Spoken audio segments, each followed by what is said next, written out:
Shalom saudara-saudari yang terkasih di dalam Tuhan dimanapun saat ini saudara berada. Kita berjumpa lagi di dalam Renungan Harian GKI Sangkarah tepat pada hari Senin 20 September 2021. Mari saudara, di awal pekan ini kita mengarahkan hati kita kepada Tuhan. Untuk itu, mari kita berdoa sebelum kita mendengarkan firman dari Tuhan. Kita berdoa. Kami mengucap syukur untuk segala berkat-Mu, untuk pelimpahan segala berkat dan kasih karunia-Mu, membuat kami menjadi semakin hidup, membuat kami menjadi lebih tenang karena ada Tuhan di dalam kehidupan kami. Biarlah firman-Mu Tuhan juga menjadi suatu kekuatan bagi kehidupan iman kami, agar iman kami terus bertumbuh semakin dalam di dalam-Mu. Di dalam nama-Mu, Putra-Mu Tuhan kami Yesus Kristus, Tuhan dan sumber kekuatan kami. Haleluya. Amin. Saudaraku yang terkasih, menjadi Kristen yang otentik itu bukan hanya sebuah jargon semata. Menjadi Kristen otentik adalah sebuah upaya bagaimana kita, orang-orang yang mengaku percaya, orang-orang yang mengaku menjadi pengikut Kristus, harusnya di dalam kesetiap hariannya, yaitu ia mengupayakan. Bukan hanya mengupayakan, tetapi ia benar-benar menghidupi apa yang menjadi nilai-nilai kekristenan. Ada kasih, ada kelemah lembutan, dan masih banyak lagi. Tetapi yang menjadi kendala dari sebuah kekristenan yang otentik adalah hawa nafsu. Hawa nafsu yang masih berfokus kepada kedagingan. Dan ini tentu kita alami ya. Seringkali kita digoda dengan hal-hal yang menggiurkan. Namun sejatinya hal-hal itu membuat kita menjadi lalai, membuat kita menjadi jauh dari Tuhan.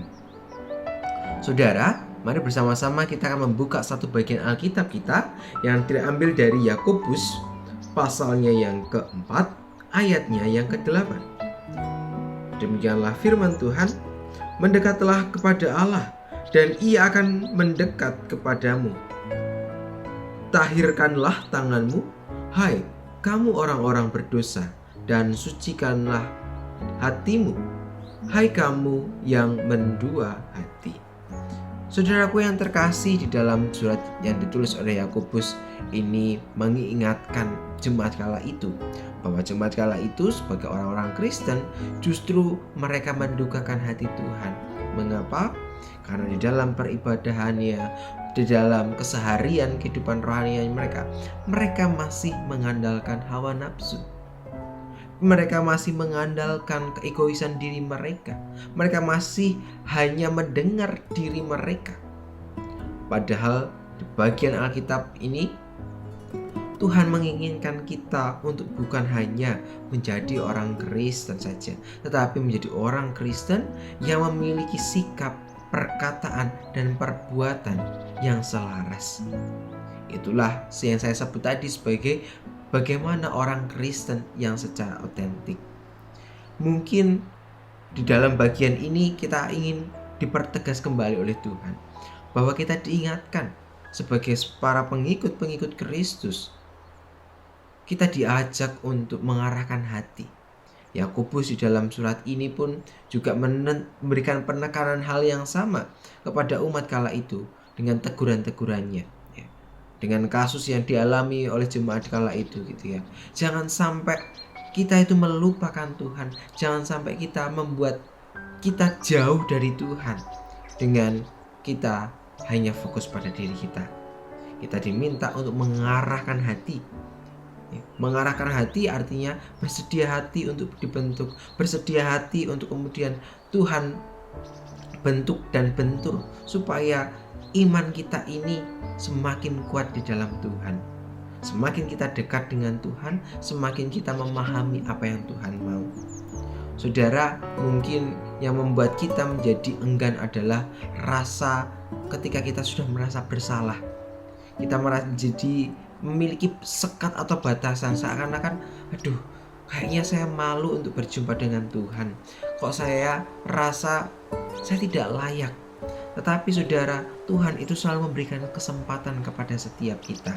Kita selalu diberikan ruang kepada Tuhan Untuk itu, saudara yang terkasih, menjadi penting. Meskipun mungkin saudara mengalami kehidupan yang jauh dari Tuhan, kali ini Tuhan secara gamblang mengajak setiap kita untuk datang kembali kepada Tuhan. Saudara, biasanya kalau ada seorang bayi gitu ya, menangis, apa yang dilakukan oleh orang tuanya?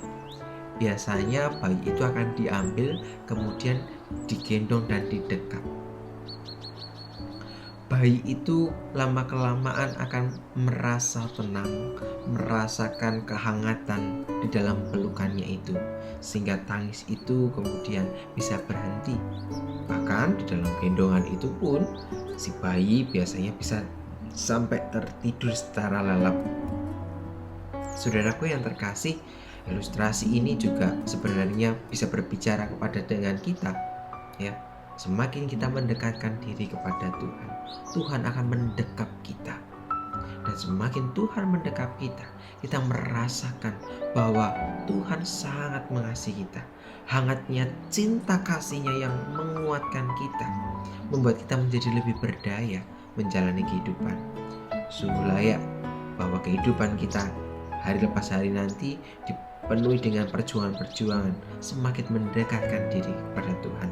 Di dalam dekapan kasih-Nya, kita menjadi dimampukan untuk menjalani kehidupan di tengah masa pandemi yang tidak mudah ini. Mari saudara, kita akan menutup perenungan kita di dalam doa. Kita satu dalam doa. Tuhan, sungguh kami bersyukur Tuhan boleh ingatkan kami bahwa kami diajak untuk menjadi seorang Kristen yang otentik. Kami tahu bahwa di dalam kehidupan kami seringkali lalai, kami seringkali menduakan hati. Tapi kami tahu bahwa Tuhan sangat mengasihi kami. Tuhan memanggil kami untuk kami bisa kembali ke dalam dekapan kasih-Mu. Tuhan, dekaplah kami, Tuhan peluklah kami di tengah suasana pandemi yang belum usai. Biarlah dekapan-Mu, biarlah pelukan-Mu ini Tuhan menguatkan setiap hati yang lemah, dan biarlah kami mendapatkan kekuatan untuk kami boleh menjalani kehidupan kami hari lepas hari. Kami memasrahkan seluruh kehidupan kami hanya ke dalam tangan-Mu, Tuhan kami Yesus Kristus, Tuhan sumber kehidupan, dan juga sahabat yang tidak pernah meninggalkan kami. Kami berdoa dan mengucap syukur. Haleluya. Amin. Saudaraku yang terkasih, demikianlah perenungan kita di hari ini. Di awal pekan ini, mari kita memiliki semangat untuk mengarahkan hati kita kepada Tuhan. Jangan menyerah menjalani kehidupan di tengah masa pandemi, karena saudara dan saya tidak pernah ditinggalkan Tuhan sekalipun. Selamat melanjutkan aktivitas dimanapun saudara berada. Tuhan Yesus memberkati saudara. Sampai jumpa.